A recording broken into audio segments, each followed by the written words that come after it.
Հայաստանում հաստատվել է կորոնավիրուսով վարակման 108 նոր դեպք, 3280 թեստից ընդհանուր մինչև օրս վարակվել է 222778 մարդ։ Առ այսօր կատարվել է 1,087,240 թեստ։ Կորոնավիրուսի հետևանքով մահացել է 7 քաղաքացի, մահացածների թիվը 4445 է։ Վարակակի այլ հիվանդությունից մահվան դեպք չի գրանցվել, նման դեպքերի թիվը 1082 է։ Մեկ օրում առողջացել է 221, ընդհանուր ապաքինվել է 213429,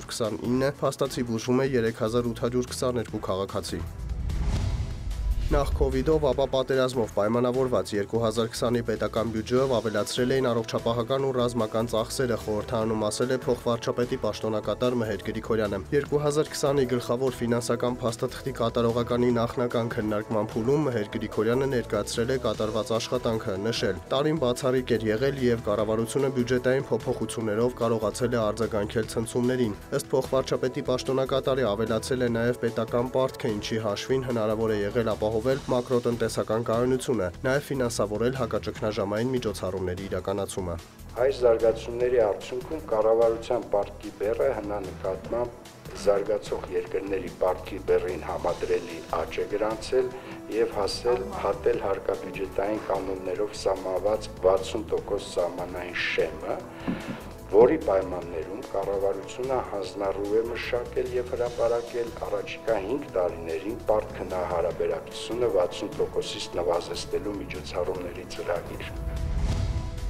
Հարկային եկամուտները նախորդ տարվա համեմատ նվազել են շուրջ 5,4%-ով, սակայն հարկային եկամուտների վերանայված ծրագրով նախատեսված ցուցանիշն ապահովվել է։ Այս մասին 2020 թվականի պետական բյուջեի կատարման մասին տարեկան հաշվետվության նախնական քննարկումների ժամանակ Կենտրոնական բանկի եզրակացությունը ներկայացնելիս ասել է Կենտրոնական բանկի նախագահ Մարտին Գալստյանը։ Նրա խոսքով 2020 թվականին պետական բյուջեի ծախսերը նախորդ տարվա համեմատ աճել են 16,3%-ով, ինչը հիմնականում պայմանավորված է եղել կորոնավիրուսի համավարակի ու ռազմական դրության հետ կապված սոցիալական նպաստների, այլ ծախսերի, դրամաշնորհների եւ ոչ ֆինանսական ակտիվների, ինչպես նաեւ կենսաթոշակների գծով ծախսերի աճով։ Իրականացված հարկաբյուջետային քաղաքականության արդյունքում պետական բյուջեի պակասուրդն աճել է, հասնելով ՀՆԱ-ի 5,4%-ի, իսկ կառավարության պարտքի բեռը համախառն ներքին արդյունքի նկատմամբ մոտ 13,5%-ով ավելացել է եւ կազմել 63,5%, հատելով հարկաբյուջետային կանոններով սահմանված 60% շեմային ցուցանիշը, ասել է Գալստյանը։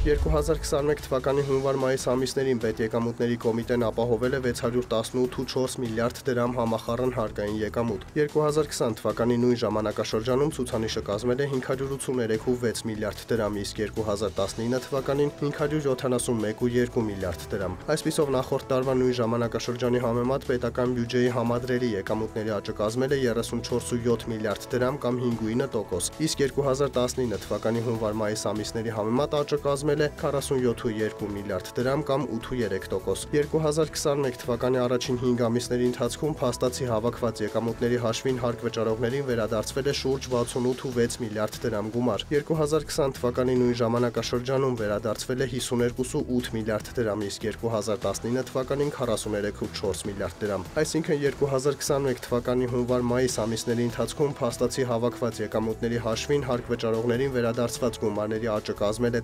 15,8 միլիարդ դրամ կամ 29,9%, իսկ 2019 թվականի նույն ժամանակաշրջանի համեմատ աճը կազմել է 25,2 միլիարդ դրամ կամ 58,1%։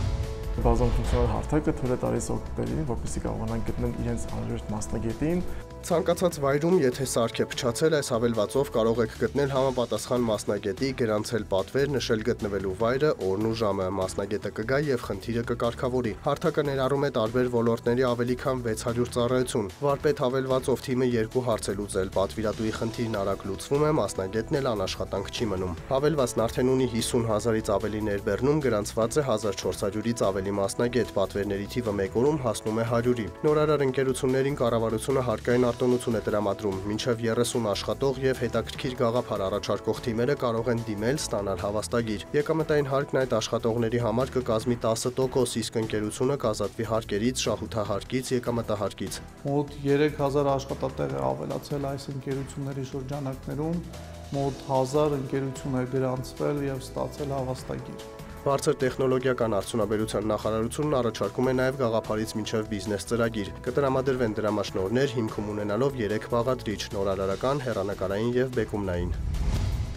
Լոնդոնի եւ Նյու Յորքի բորսաներում էլեկտրոնային առևտրի ընթացքում նավթի համաշխարհային գներն աճել են։ Լոնդոնի բորսայում Brent ապրանքանիշի օգոստոսի մատակարարումների ֆյուչերսների գինը բարձրացել է 2.65%-ով եւ կազմել բարելի դիմաց $71.16 ցենտ։ Նյու Յորքի ապրանքային բորսայում WTI տեսակի նավթի հուլիսի մատակարարումների ֆյուչերսային գործարքները թանկացել են 3.54%-ով եւ կազմել բարելի դիմաց $68.67 ցենտ։ Հայաստանի կենտրոնական բանկը տեղեկացրել է, որ ամերիկյան դոլարը միջինն արժեցել է 520 դրամ 67 լումա, եվրոպական արժույթի գինը կազմել է 636 դրամ 73 լումա, ռուսական ռուբլու արժեքը սահմանվել է 7 դրամ 8 լումա։